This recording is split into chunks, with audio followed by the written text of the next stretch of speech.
What's up, everybody? Welcome to another video in the Ideal Auto Factory. Thank you for watching. Thank you for tuning in. This channel is all about drift cars, RC cars, and vinyl wrapping. My name is Joshua, and today we're going to be covering Bumpsteer. I have to say, I'm not fully an expert on Bumpsteer, but from what I've learned, there's some things that I know to do, and then other things I just do by trial and error. But this video is all about bringing awareness to Bumpsteer and also helping you tune your front end to your liking. So, keep God first. Let's get into the video. Here we have my DES Racing Res 2, and right in the front you can see I have some parallel front geometry. We have the upper arms, the lower arms, and then the steering links right here. All of these links together create a basic like front end geometry. So when I push down or up, you see how the wheels don't move? So I don't have bump steer right now. Zero bump steer when the wheels are perfectly straight. But watch what happens when I turn the wheel. Watch this guy. See that one moving now? But wait, let's look at this one. This one right here. That one's not moving. So I wonder why that is. If you want to get a simpler explanation for this, we can basically call bump steer the active toe for the front end. In the rear, I also have active toe, and you can see it's very different. Look how the wheels move on both sides. I don't have any steering in the rear. I just have active toe, which is why it's called that, because you don't steer in the rear. But you can see these links right here are nowhere near parallel to these. The angle is not the same. Therefore, when I push down, the toe goes inward. Now let's get back to this front end. When we're going perfectly straight, these wheels don't do anything. They don't go anywhere, they don't move. But as soon as I turn the wheel that's on the outside, that wheel has bump steer. Same if you turn it this way. See that wheel moving here?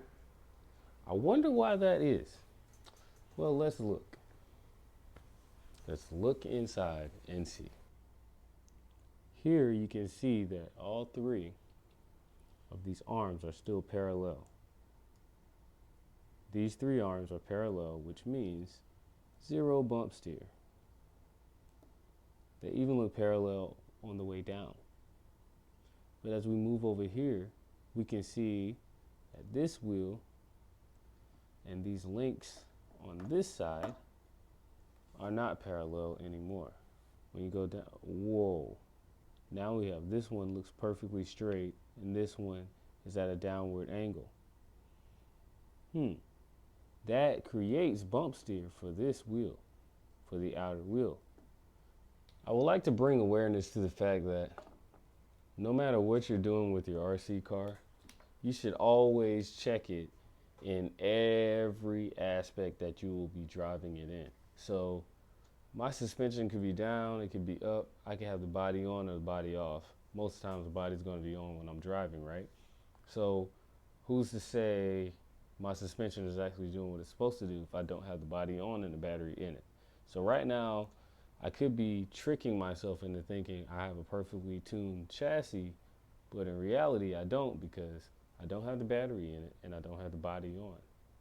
Bump steer changes as you sweep through the steering. So notice, I have bump steer here, I don't have bump steer there. As we keep going, the bump steer is non-existent here on both as well. And we start to see it a little bit there. So until we get about almost 70, 80 degrees into the steering, there's no bump steer.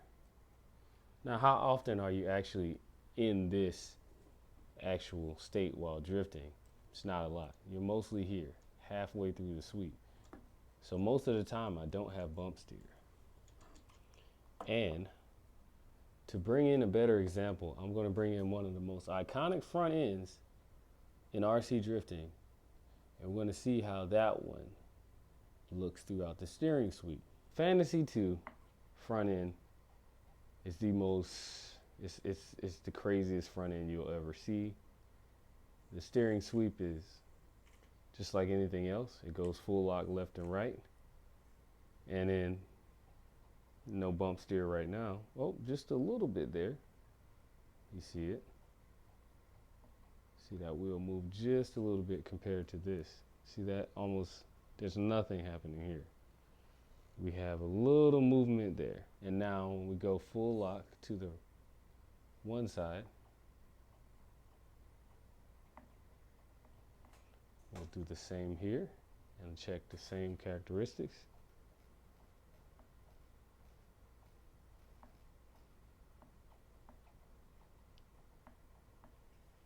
Look at that.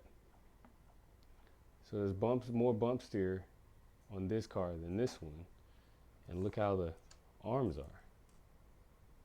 Let's get a little closer to see. You can see that the parallel is a little harder to get to. But again, this one looks like what people call now a load transfer knuckle. I just call it looks like a regular car knuckle. But why did I compare these two? I brought these two out here to show you that even with a high upper front arm, you can still get a minimal bump steer. And also with a low parallel front arm, you can still have bump steer in your steering. I feel like there are times when we're working on a vehicle or we're doing things and we don't actually do everything.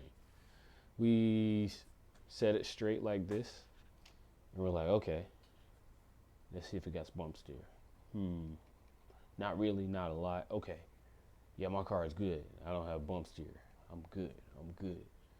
When, nope, not really true, because you can go all the way over here and now your wheels are doing all these motions. This is not a great example because these don't have that much bump steer, but I will get one that does have a lot of bump steer. This thing, the bump steer on this is insane. Like both wheels. I mean, look at that. It wants that wants to, everything wants to, it wants to steer itself. And the reason being is because the angle and the actual arms are all over the place, but there's also a kind of like zeroing that I have to do that I have not done. I believe the caster angle is too far and all these other aspects that are too wrong. To simplify everything that I've talked about today, I wanted to emphasize that bump steer, although we aim for 0 or we aim for a certain amount of bump steer as we are tuning our vehicle, we need to make sure that we're actually turning the vehicle all the way to the left to see what bump steer it does. We make sure that we're, rolling the vehicle to see what kind of bump steer it has. When you roll, we need to make sure that we're actually putting the car through everything that it would be doing if we were standing there with just our remote, and to see what happens. Because part of tuning, it isn't just trial and error. It's actually seeing what it's doing before in slow motion while you're sitting there watching it and making sure that that stuff is actually what you want to happen while you're driving. All right, the Res 2 is back. This is the simplest form of a front end geometry that works. You have load transfer, you have high roll center, low roll center.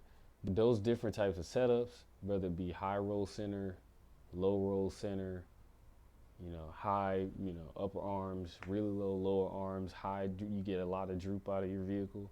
All of those aspects change how bump steer reacts.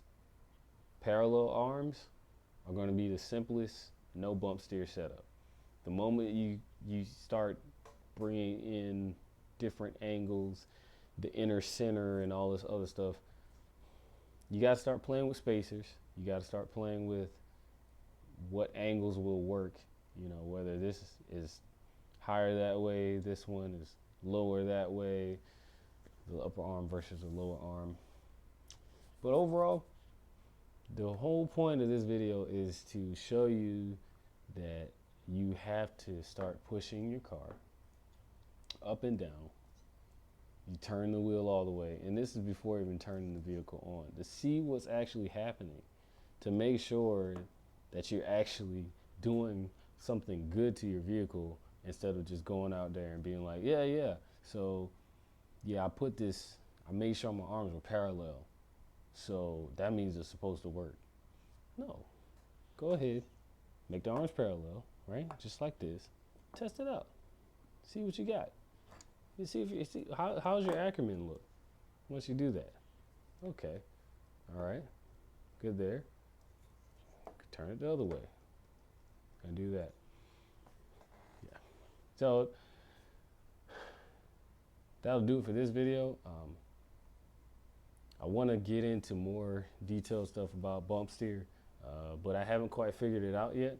And when I do, I'll let you know, especially since I've noticed that certain aspects of it don't really play out that well, and you can't really just like one size fits all it. I'll show you one more car because this one is the one that made me think otherwise about Bumpsteer. Now here is my Unicon 01, and it doesn't have that much Bumpsteer. That's a lot of camber gain, but it doesn't have Bumpsteer here. Now I start turning that wheel, and just like everything else,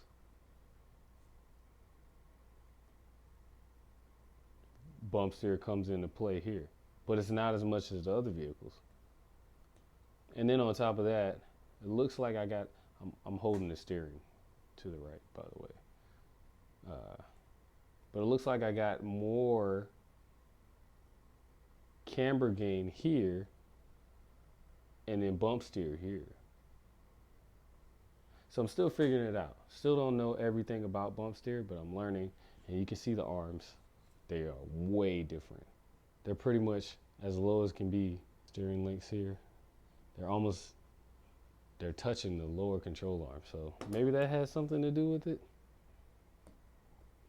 That's why I'm getting camber gain and not Bumpsteer. But yeah, that's why I haven't figured it out. But this is what I do. This is me just sitting here sometimes, just figuring it out. Thanks for watching. I hope you do this too. Sometimes you just sit there and figure out your car. You play with it without driving it. You move it around, because this will drastically increase what you understand about your car and how it will react to what you do with the remote later on. All right, I'm gonna get out of here. Y'all have a good day. Thank you for watching the video. I'll catch you on the next one. Keep God first.